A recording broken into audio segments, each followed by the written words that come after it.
Et coucou tout le monde, on se retrouve aujourd'hui pour une nouvelle vidéo sur ma chaîne qui sera une acquisition livresque du mois de février.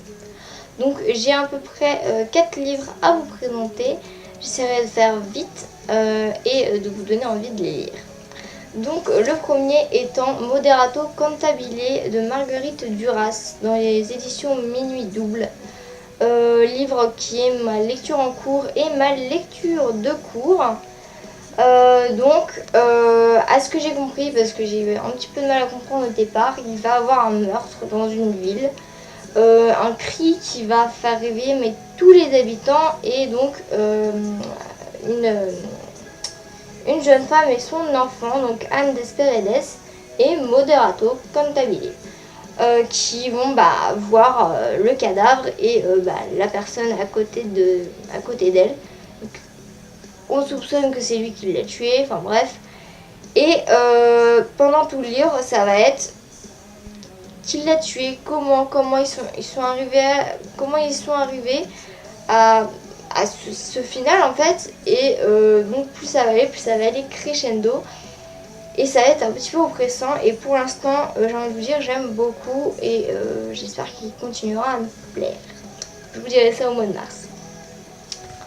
Après, le second est Invisibilité, donc écrit par Andrea Klemmer, auteur de Nightshade, et de David Liftan, auteur de Will et Will avec John Green. Donc c'est dans l'édition Michel Lafon et celui-là je l'ai acheté à Nose, donc à 2,99 €. Donc désolé si je fais un placement de produit sur cette vidéo, mais vraiment c'était important que je le lise parce que vraiment il y a plein de livres là-haut où ce n'est vraiment pas cher. Il faut juste tomber sur Bonjour et sur les bons arrivages, on va dire. Donc voilà, et je suis tombée sur celui-là. Et donc Stephen, on va rencontrer Stephen qui est invisible depuis toujours. Il y a une malédiction qui pèse sur sa famille depuis des décennies, jusqu'au jour où Elisabeth va le voir. Et elle seule peut briser le sort de son invisibilité, au risque malheureusement de les séparer à jamais. Donc à mon avis ça va être une histoire d'amour, je le sens gros comme une maison. Et en même temps on va savoir ce que ça fait que... on va se mettre dans la peau d'un jeune garçon qui est invisible, ça a l'air vraiment d'être sympa, j'ai envie de dire. Vraiment, ça me donne vraiment envie. Donc je vois, mais je vais peut-être essayer de le lire au mois de mars. Hein. Voilà, en plus, la couverture est super jolie. Après, enfin, j'ai reçu le troisième tome de Luxe d'Obsidienne. Donc là, c'est Luxe 3 Opale de Jennifer L. Armentrout dans les éditions J'ai lu. Donc il était temps que je le lise. Surtout que je suis une grande fan de cette trilogie, ou plutôt quadralogie, puisqu'il y a les origines qui sont sorties il n'y a pas longtemps. Et à chaque fois, il fallait que j'attende un an chaque fois, il fallait que j'attende un an pour lire le prochain tome. Et donc là, j'ai attendu un peu plus longtemps, on va dire, puisqu'il est bien sorti le 21 mars, enfin le 21 septembre, mais j'ai zappé et je ne l'ai pas acheté ce jour-là. Donc je me suis dit, il faut vraiment que je le lise, il faut que je termine cette trilogie pour pouvoir lire les origines et en savoir un petit peu plus sur Kat, sur Daemon et sur Daiden. Donc je voulais vite faire le résumé du premier tome qui est celui-là, Luxe 1 d'Obsidienne. Comme ça, j'espère que ça vous donnera envie de le lire. Donc quand Cathy déménage dans un coin paumé de Virginie occidentale, elle s'attend à tout sauf à rencontrer des voisins de son âge. Déception, Daemon Black a beau être canon et avoir une sœur jumelle adorable, il n'en est pas moins insupportable et arrogant. Lorsque Kat se rend compte que tout le monde semble fuir la famille Black, elle voit d'un autre œil la froide suffisance de Daemon. Pourra-t-elle encore l'éviter quand tout lui crie de s'en approcher? Voilà, hein, je vais vous dire, le résumé est assez pas mal. Par contre, attention, quand vous allez lire le début du premier tome, vous allez vous dire ça a beaucoup de ressemblances à Twilight.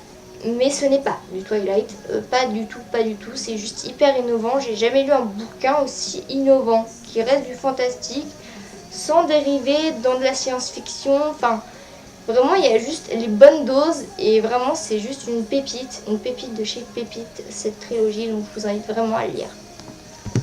Et donc celui-là, juste pour vous montrer le deuxième tome, comment il est, il s'agit de Onyx. Après, donc, j'ai reçu dans ma Z-Box The Midnight Captain Marvel. Donc, avec des graphismes, on va dire, dans cette BD assez années 80, j'ai envie de vous dire, parce que je trouve vraiment que les graphismes sont assez années 80 et je trouve ça assez sympa. Je ne sais pas du tout de quoi ça parle. Mais bon, comme c'est un comics, j'ai envie de vous dire, ça va parler de sauver le monde, de machin. Enfin, à mon avis, ça va être ça. Et ça me donne vraiment envie de le lire, donc vous saurez ça au mois de mars. J'ai copité un petit peu sur Margot Liseuse, puisque je me suis dit, ma palle commence à être un petit peu grosse. Donc j'ai décidé de faire un peu comme Margot Liseuse, de piocher un livre par mois dans ma bougeard. Et bah voilà, au hasard, et ce livre je suis obligée de le lire obligatoirement. Donc là il y a les deux que j'ai mis, donc j'ai mis Opale et Invisibilité aussi dedans. Et donc je vais vous dire ça tout de suite. Donc voilà. Voilà.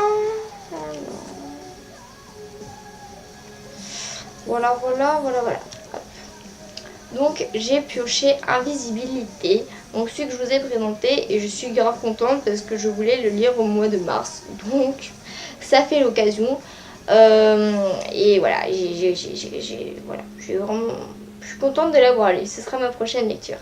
Sur ce, et bah, j'ai fini cette acquisition livresque, j'espère que ça vous aura plu. Désolée si je suis un petit peu fatiguée, voilà, donc je suis pas comme d'habitude, mais bon, ça va passer. Et sur ce, je vous fais de gros bisous et à une toute prochaine, c'est-à-dire à mercredi prochain pour une vidéo cinéma. Sur ce, n'hésitez pas à me mettre un commentaire, à vous abonner sur ma chaîne et je vous fais de gros bisous. À toute prochaine!